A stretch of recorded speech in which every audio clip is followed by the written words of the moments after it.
Hey guys, John here from Bring the SEO. Today I want to talk about niches and share with you a conversation I had with one of the members earlier. She asked me two questions, one that I get all the time, and that is, John, where should I niche down, or what is a good niche? And secondly, a question that I'm not sure I've been asked before, and it certainly got me thinking. She asked me, what niches wouldn't I work in?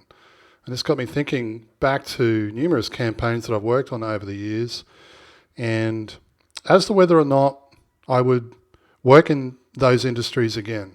Now, I've put a short list together of 5 that came to mind where these are industries that not necessarily really specific. I'm not going to dial into, I wouldn't work with electricians, or I wouldn't work with debt recovery services. I'm not going to take it down to that level. I want to share with you, however, 5 considerations or thoughts that I would apply broadly if you're thinking about niching down. And these are definitely things for me that would be a no-go. So the first one, seasonal. Any type of business that's seasonal, where you essentially might only have 3 to 6 months or maybe even less, those businesses, working with those types of clients is not ideal for obvious reasons, because you spend the majority of your time sitting around on your hands not doing anything. And you're only going to have, that's true to some extent. I'll give you an example. I worked with a company years ago that was selling Christmas hampers. I've also worked with a company, a business many years ago, a ski resort, right? And obviously it doesn't snow all year round, and it's only Christmas for a few weeks of the year. So I found that outside of those time frames, yes, you can do some prep work, but you have such a small window to really help them that it makes it incredibly difficult. So any type of business that's seasonal would be an immediate no. You want to work with clients in a niche where you have all year round market availability.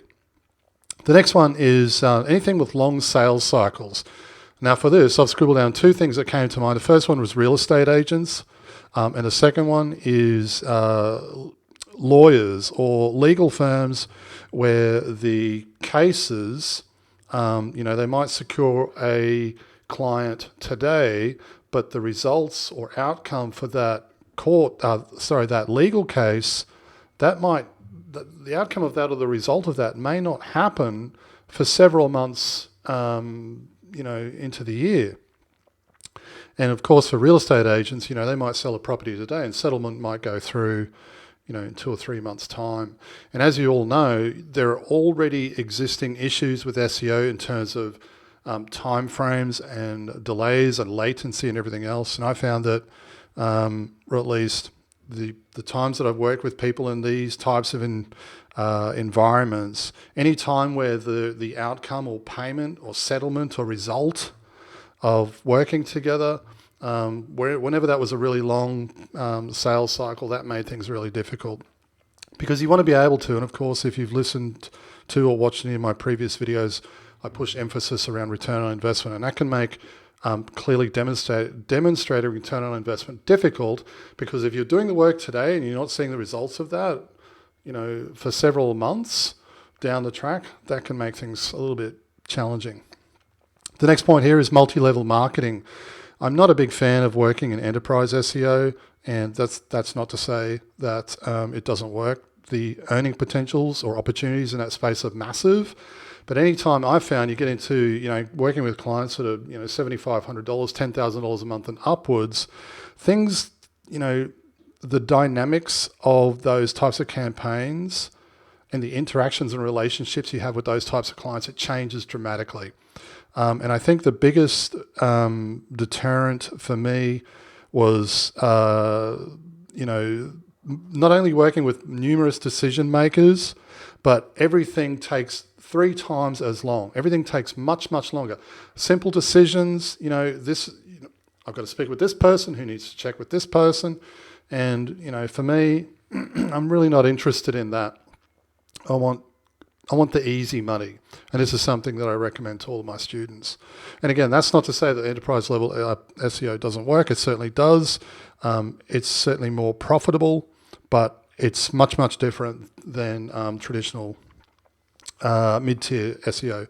Now, my next point, this is for any industry that has declining growth. It doesn't make sense to niche down, position yourself, niche down and specialize in an industry that's going backwards. Two examples that came to mind here in terms of industries with declining growth. These both fall within print media, newspapers and magazines, for example. It wouldn't make sense to niche down and work with an advertising agency or some other company that that's where they're invested. Because let's face it, you walk into any news agency or store these days, and the magazine rack especially is getting smaller and smaller. And I've seen numerous news articles, especially of late, newspapers that have been around for hundreds of years are closing down.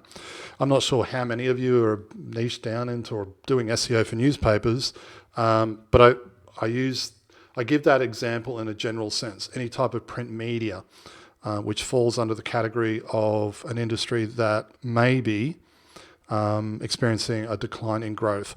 And lastly, and this is my final point, any industry that has a low average lead or sale value. So the average transaction value is low. For example's sake, if you start working with Kate and she's a florist and she sells, arrangements, and they, on average, transaction for her is like $15. Those sorts of, when you work on campaigns like that, it becomes incredibly difficult to achieve a positive ROI, unless, of course, there's huge volume, right? Now, I've seen this in the past, and I've worked with clients that are selling, widgets for $5, and they're doing $200,000 a month. There's always an exception for the rule, and that is an example of one.